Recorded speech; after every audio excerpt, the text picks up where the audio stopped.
update sa aton nga lagaw kadya is bukati festahan kundi kamatisan naman. So for today's video is ridya kami sa may apong, so going to apong guys, it takes mga 1 hour man.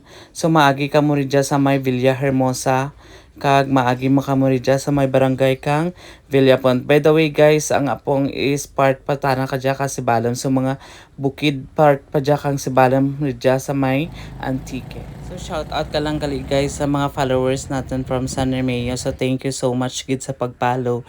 So kabay pa nga duro pagid nga mga lugar ang atin nga mga lagawan kag inyo ako suportahan. Guys, so naglagalaga lang kami dyan sa may barangay Apong. So by the way, part pa dyan tana kang Sibalom.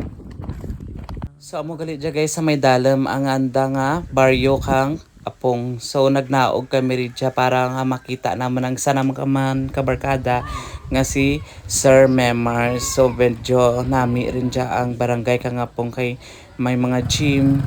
So amo pa dyan mga malisid nga part nga may dalan bala nga wala pa man na semento. Kagamo gali dyan guys ang amon ginagtunan si Sir Memar. So vlogger man tana rin dyan sa may Apong. So wala lang naman pinalampas guys nga makagsaka rin dyan sa may bukid bala rin dyan sa may Apong. Kay so far nami dyan tana sakaan sa may babaw kag nami man tana rin dyan campingan. Okay guys, so pasaka kami sa may burubuklod nanda rin dyan. So amo gali dyan guys sa makita nyo sa babaw nga part rin. So nami rin dyan lagaw kang mag-camping kang mag-overnight bala kay overlooking kita na ang nature kag ang taasan kang bukid.